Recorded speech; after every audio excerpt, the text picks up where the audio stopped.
Nama On Christian Mangundap, kelas 4 MP5, dan saat ini saya akan menjawab pertanyaan soal nomor 1. Bercerita tentang apa dalam tayangan tersebut? Jadi dalam tayangan tersebut bercerita tentang kekayaan alam Indonesia yang berkelimpahan. Yang kedua bercerita tentang kepercayaan rakyat kepada pemerintah. Yang ketiga berbicara tentang jika Indonesia bebas dalam korupsi. Nah, misalnya dalam kekayaan alam Indonesia yang berkelimpahan, tetapi masyarakat Indonesia itu banyak yang miskin di Indonesia, yang katanya sumber daya alamnya berkelimpahan.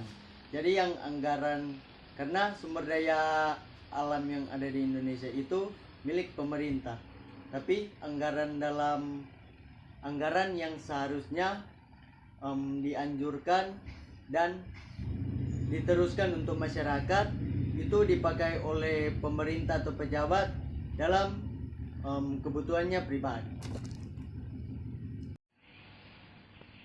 Saya akan menjawab pertanyaan nomor 2. Mungkinkah sebuah negara seperti Indonesia bebas korupsi? Mengapa? Jawabannya adalah mungkin, karena Indonesia memiliki hasil kekayaan alam yang melimpah. Melihat hasil SDA yang melimpah, dapat disimpulkan bahwa SDA yang ada di Indonesia adalah milik pemerintah. Jika pemerintah pandai dalam mengelola keuangan anggaran negara untuk masyarakat, tentunya hal itu adalah mungkin.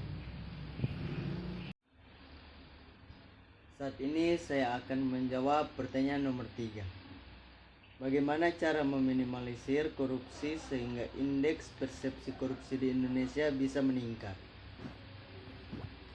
Untuk menjabarkan dan melaksanakan antisipasi, ditetapkanlah atau dibuat strategi atau cara-cara sebagai berikut. Yang pertama adalah pencegahan dari korupsi itu sendiri, yang kadang selalu diabaikan. Dan yang kedua adalah penegakan hukum yang sesuai. Saya akan menjawab pertanyaan nomor 4. Apa kesulitan-kesulitan untuk mewujudkan Indonesia bebas korupsi, sebagaimana diperlihatkan dalam film?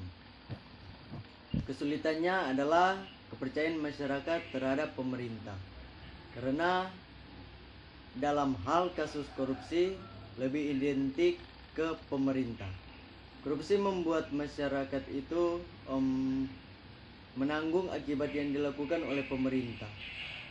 Percuma masyarakat mengantisipasi serta menyuarakan pendapat, tetapi pemerintah hanya mengabaikan suatu hal yang tentunya merugikan masyarakat itu sendiri dan membuat hancurnya suatu negara.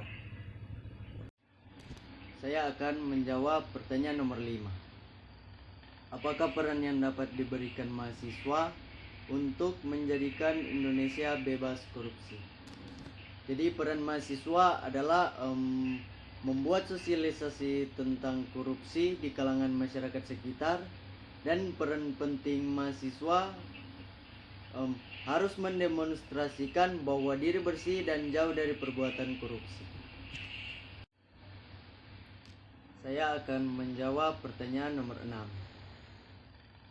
Adakah risiko yang harus ditanggung oleh mahasiswa jika mereka menyuarakan Indonesia bebas korupsi atau kampus bebas korupsi misalnya? Menurut saya tidak, karena saya juga mahasiswa yang mendukung orang yang melakukan korupsi dihukum sesuai undang-undang yang dibuat. Dikarenakan mahasiswa hanya dapat menyuarakan aspirasinya tanpa melakukannya. Maka dari itu diharapkan agar pemerintah melihat situasi yang ada di Indonesia, apalagi dalam hal kasus korupsi, karena yang berhak melakukan serta menghukum orang yang melakukan korupsi adalah pemerintah. Terima kasih.